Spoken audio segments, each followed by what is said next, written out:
I was already halfway through the shift when the reminder came over the radio, the one they repeat every season in the Redwoods, the one no one ever explains. It wasn't framed as advice. It wasn't framed as a rule. Just a quiet statement tied to the title you already saw, and a code word every ranger learns without asking why. They tell you to remember it. They tell you to use it sparingly. And they tell you something else, almost as an afterthought. Never look up in the redwoods at night. Not when the forest goes quiet. Not when the radio clicks. And definitely not when the word is spoken. If you want to hear how these warnings surface, stay with me.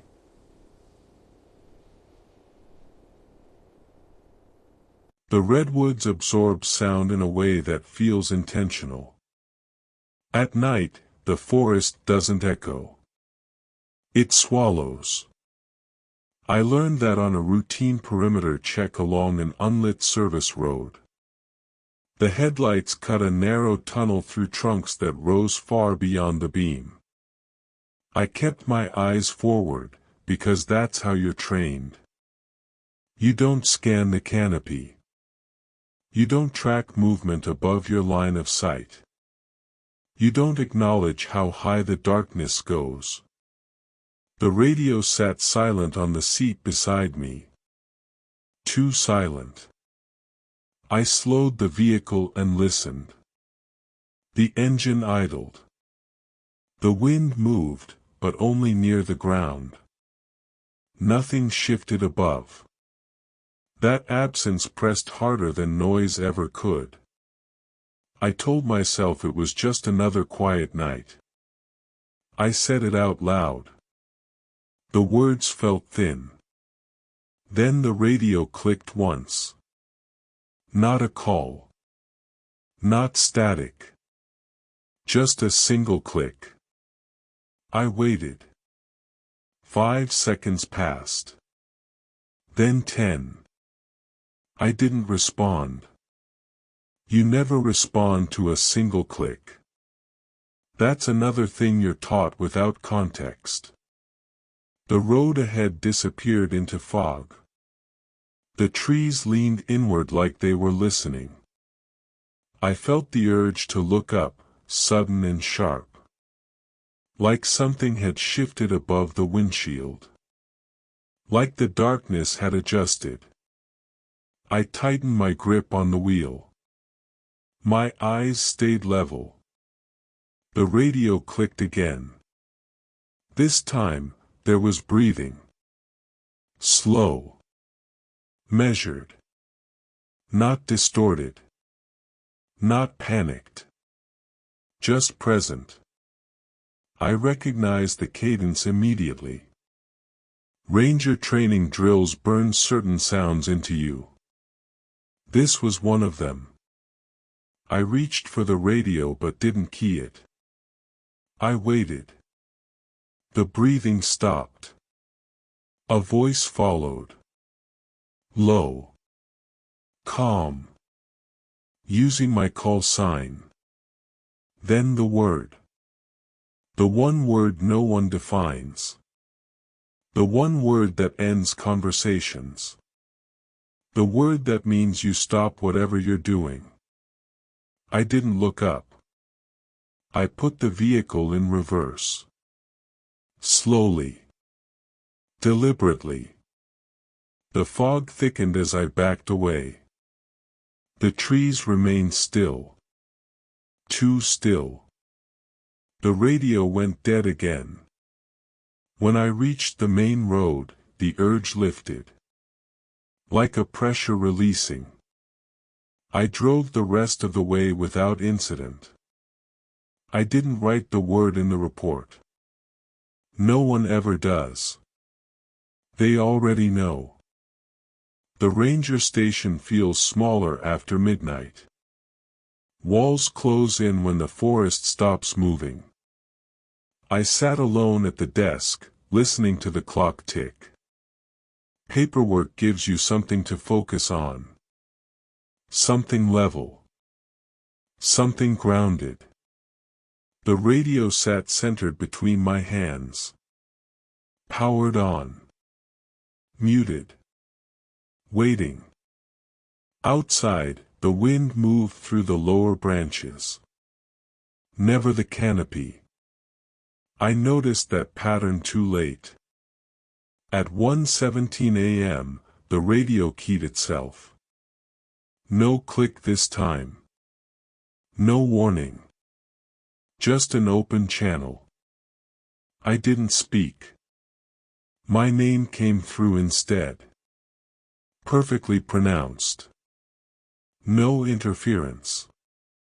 No strain. The voice sounded like it was standing just outside the station. I stayed seated. Protocol says you log the call. Protocol also says you listen first. The voice asked a question. A simple one. Are you looking up? I didn't answer. Silence stretched. The lights flickered once. Then again. The station generator hummed steadily. Nothing was failing. Something was waiting. The urge returned. Stronger than before. My neck tightened as if guided. As if alignment mattered. I focused on the desk. On the grain of the wood. On the scratches left by decades of hands. The voice exhaled softly into the radio. Satisfied. Then it spoke the word again. Clear. Undeniable. My stomach dropped. The word isn't a command. It's an acknowledgement. It means someone else is already too late. I logged the time. I wrote nothing else. Outside, footsteps circled the building. Slow. Evenly spaced. Never approaching the door. Never retreating. Just circling. The footsteps stopped directly above me. On the roof. The redwoods loomed beyond the walls. I could feel their height pressing down. I kept my eyes forward. Minutes passed. The radio clicked off. The footsteps faded. When dawn came, the station looked unchanged. No marks. No tracks. No damage. Only the logbook sat heavier than before. I closed it carefully. I didn't look up when I stepped outside.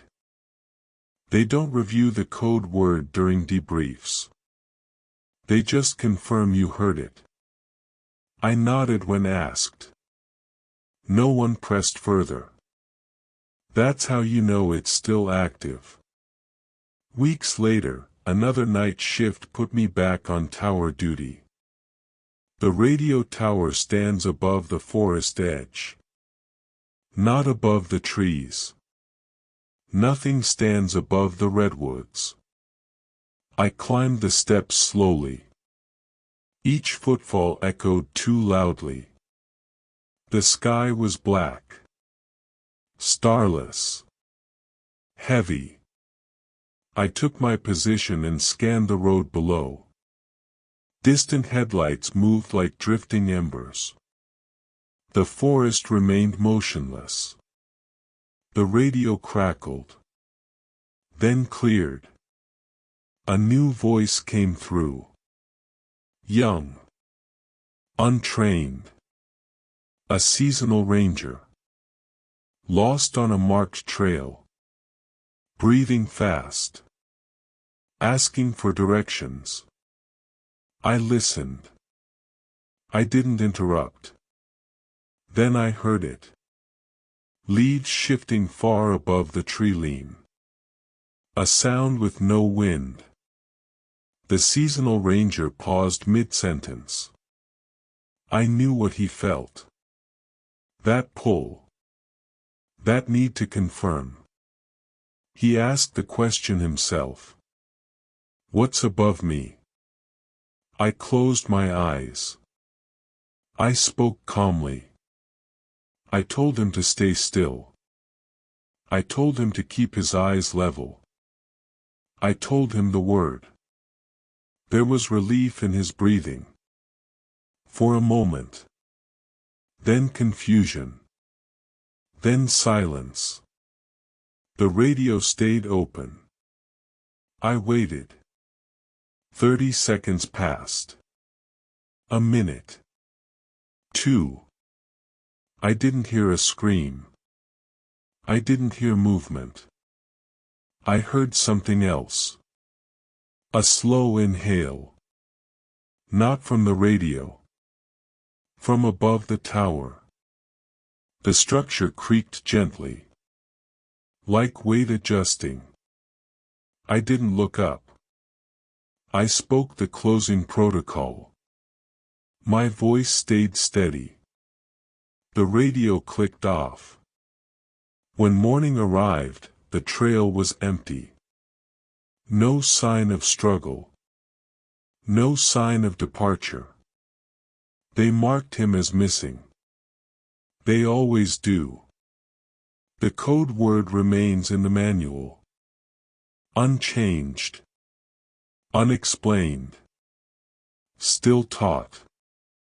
Because some warnings only work if you don't question them. And some things in the redwoods only notice you once you look up. For more stories rangers aren't supposed to tell, subscribe to Park Ranger Confidential.